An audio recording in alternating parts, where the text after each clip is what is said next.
안녕하세요. 이유한입니다. 오늘은 능원경 6강을 강의해 드리겠습니다. 시부도를 통한 자아찾기 프로젝트라는 이름으로 강의해 드리겠습니다. 능원경이 매우 어려운데요. 왜냐하면 능원경 처음부터 마음은 어디에 있는가라고 시작을 하거든요. 근데 마음을 그래서 이 7군데에 마음이 있지 않다.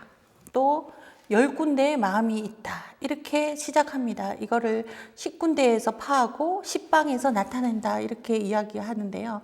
이것이 이해되지 않는 이유는 마음을 찾지 않습니다. 우리는 보통 이제 락강의 개념으로 하면은 결핍을 채우기 위해서 욕망을 찾아가기 때문에 그 대상을 이제 대상 A라고 락강이 이야기하거든요. 그래서 우리는 대상 A를 찾아가지 이 마음이라는 거는 진실이기 때문에 진실을 찾는 마음이 잘 이해가 되지가 않는 것입니다. 그래서 진실을 찾는다고 하더라도 진짜 진실이 아니고 우리가 마음속에 진실이라고 생각하는 어떤 것을 찾는 것입니다. 그래서 이 시부도를 락강의 이론으로 한번 조명해 보면 시부도가 훨씬 입체적으로 잘 보입니다. 그래서 락강의 이론이 굉장히 어려운 걸 알고 계실 텐데요. 불교의 이론이 락강의 이론보다 훨씬 더 어렵습니다. 왜냐하면 초월적이기 때문에 우리의 삶은 초월이 되어 있지 않으니까 초월의 이야기가 이해가 되지 않습니다. 근데 초월이 반드시 일상에서 필요하거든요. 그래서 이해할 수 있는 방법을 제가 찾으려고 여러 각도로 노력을 해봤습니다. 락강의 이야기는 초월의 이야기가 아니고 우리의 삶을 어떤 개념을 가지고 바라보는 것입니다. 우리 일반인들은 거의 다 이제 눈이 나빠서 안경을 써야 되는 상태라고 할 수 있는데요. 이제 병이 있는 것이죠. 우리가 병이 없다면 진실을 그대로 볼 수 있을 텐데 우리는 마음에 병이 있어서 진실을 바로 볼 수가 없습니다.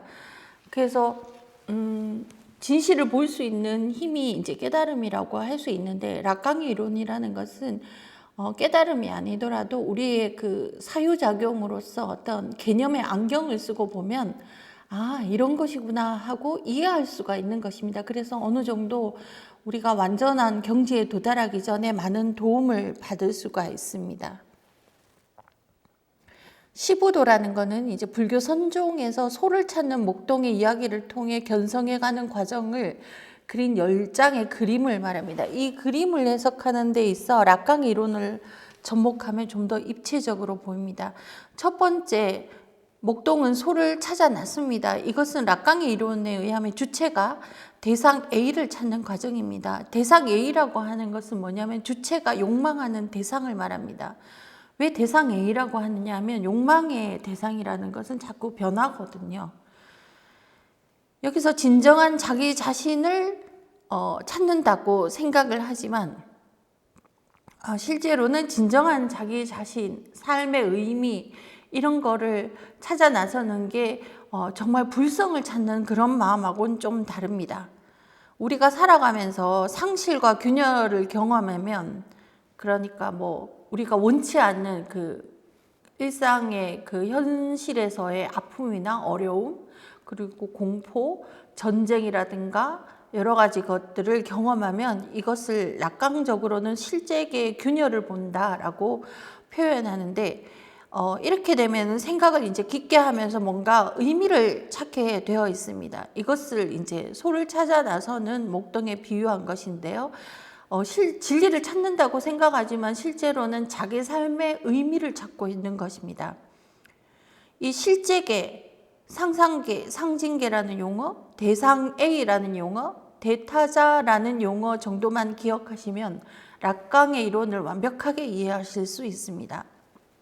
우리가 실제계의 균열을 만나는 이유는 실제로는 우리가 진리를 알지 못하기 때문에 우리의 경험이 이해되지 않는 지점에서 혹은 우리의 삶이 컨트롤되지 않는 지점에서 마음이 아프고 힘든 것을 말합니다. 그러면 우리는 의미를 찾아서 생각을 하게 되어 있거든요. 두 번째 단계는 이제 소의 흔적을 본다라고 합니다. 이것을 불교적 상징계로 진입하는 것을 의미한다라고 합니다. 그러니까 여러 가지 불교적 개념을 이해하고 받아들이고 그것을 따르기로 하는 것입니다. 이것을 대타자를 따른다라고 하는데, 대타자라는 건 뭐냐면 법이나 진리, 도덕, 법칙 같은 상징적 질서를 말하는데요. 대타자를 따른다고 하는 것은 여기에 이제 순응한다는 뜻입니다.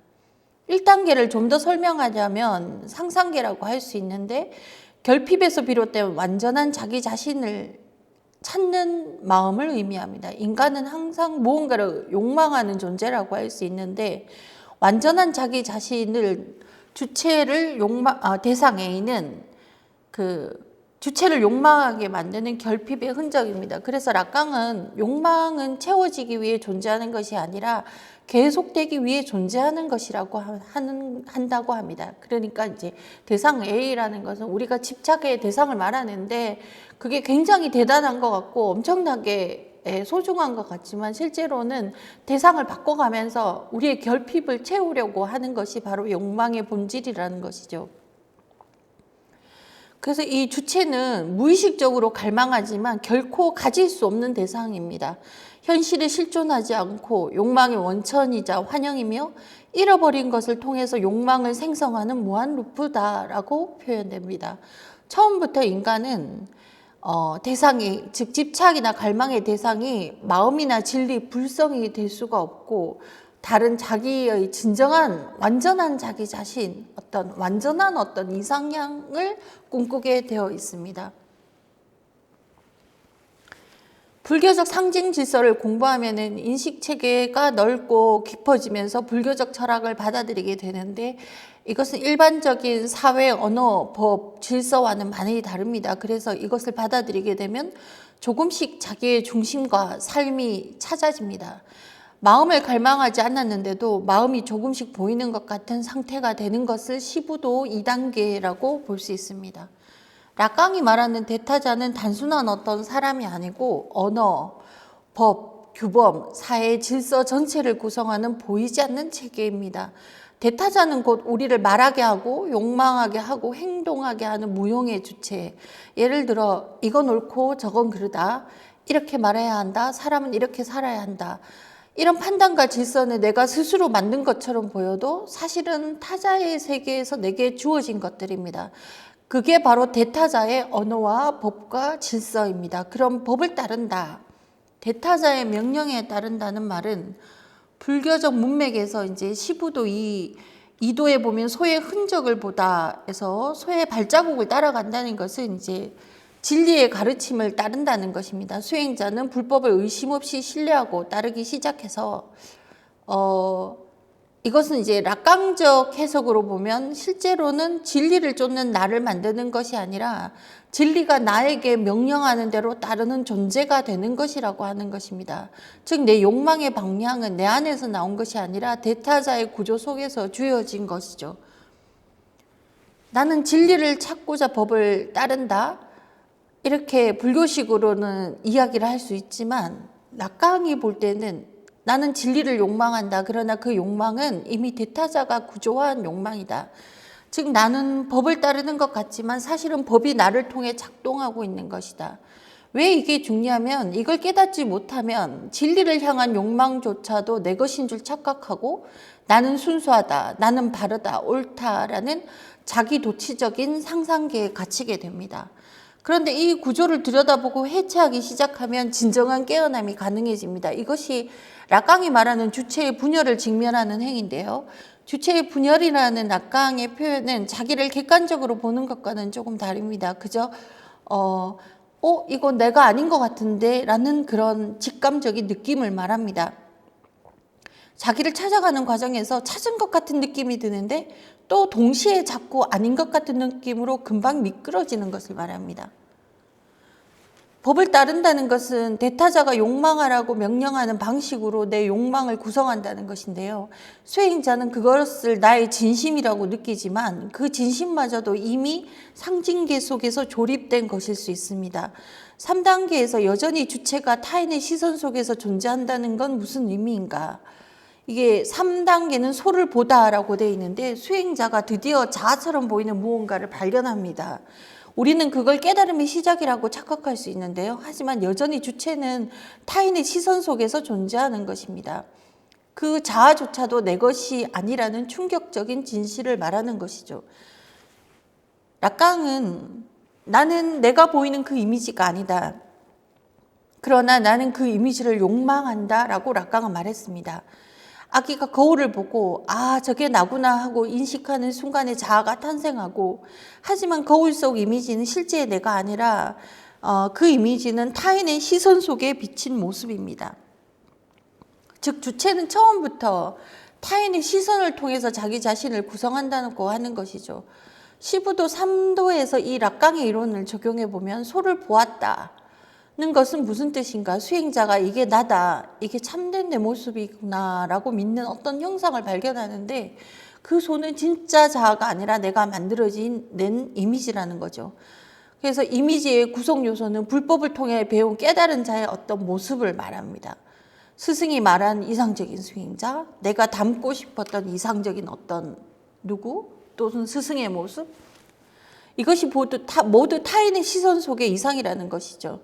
나는 내 안에 참된 자아를 찾았다고 생각하지만 사실 그건 내가 욕망해온 되어야 할 나일 뿐이다. 그런데 그 욕망은 어디서 왔냐 하면 타자의 언어, 시선, 기대에서 온 것입니다. 내가 나를 본다고 생각하지만 사실은 타자의 눈으로 나를 본다는 것이죠. 이 대상에 보이는 소는 내가 욕망하는 나의 이상, 그러나 결코 닿을 수가 없습니다.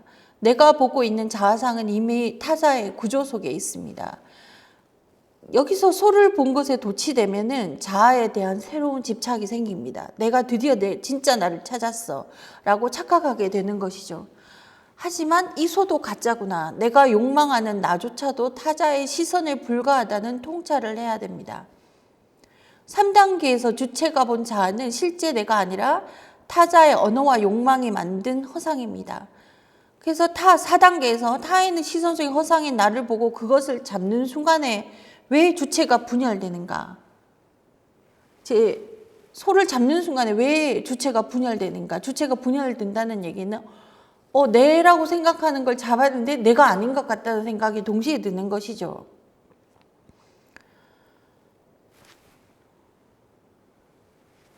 나를 본 것 같은 이미지, 소를 발견하는 것은 상상계를 완성하는 것인데요.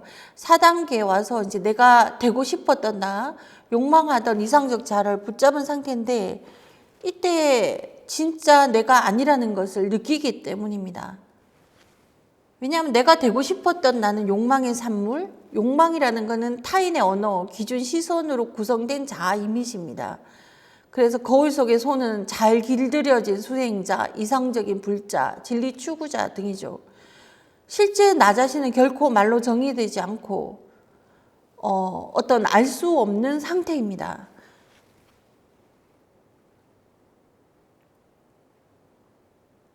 주체는 욕망하던 대상을 잡았다고 믿는 순간에 그것이 진짜 욕망이 아니었음을 알게 되는데요. 이것이 굉장히 중요한 것이 이것이 내가 아니었구나, 허상이었구나 하고 알게 되면은 이제 그때서부터 자기는 욕망을 정말 길들일 수 있어집니다.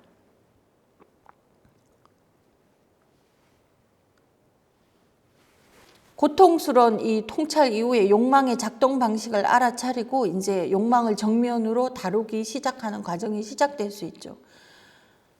소가 진짜 자아가 아니라는 것이 중요한 것이 아닌 것이지, 욕망의 작동 방식을 알게 되는 것이 중요한 것입니다.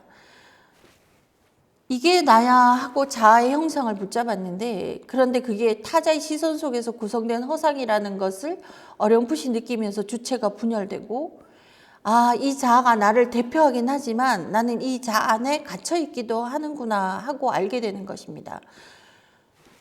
허상을 알았는데도 왜 여전히 다루는가? 왜냐하면 그 자아를 없애는 것이 아니라 이 자아를 의식적으로 다루는 주체로 전환되는 시점입니다. 내가 욕망을 따라 움직이고 있다고 착각했지만 이제는 욕망이 나를 움직이고 있었다는 것을 알게 되는 것입니다. 그래서 그 욕망의 구조를 길들이기 시작하고, 주체는 이제 무의식의 욕망을 알아차리기 시작합니다. 그리고 그 욕망에 휘둘리지 않고 그것을 자각하면서 조율하는 법을 배울 수 있게 되는 것입니다. 불교적으로는 아상이라는 허상 자아를 지운다는 거나 없애는 것이 아니고 오히려 그 자아가 만들어진 구조를 자각하고 다스리는 것. 그래서 수행자는 자아를 벗어나는 자아를 통해서 연습하는 것입니다. 이것이 바로 소를 길들이는 행위입니다. 욕망을 부정하지 않고 길을 들이는 것인데요. 분열을 경험한 주체는 그 허상 자아를 없애려 하지 않고 오히려 그것을 자각적으로 길들이기 시작하는 것입니다. 그래서 이제 이 즈음에 와야 진정한 수행이 시작되고요. 비유로 말하자면 한 배우가 자신이 무대 위에서 연기하고 있다는 것을 자각하고 그 이전까지는 그 역할이 진짜 나인 줄 알았다가 이제 이건 가짜야. 하지만 나는 이 가짜를 정확히 다룰 수 있는 줄 아는 배우가 되어야 해 하는 것이 바로 5단계의 수행자입니다. 이렇게 욕망을 다스리기 시작해야 능언경 시작해서 마음이 어디 있나를 논할 수 있는 단계가 되는 것입니다. 그래서 능언경을 읽기 전에는 반드시 이 5단계까지 시부도에서 말한 이 5단계까지는 수행을 하신 다음에 그 다음에 능언경을 읽으셔야 하는 것입니다. 다음에 이어서 능언경을 계속해서 강의해 드리겠습니다. 감사합니다.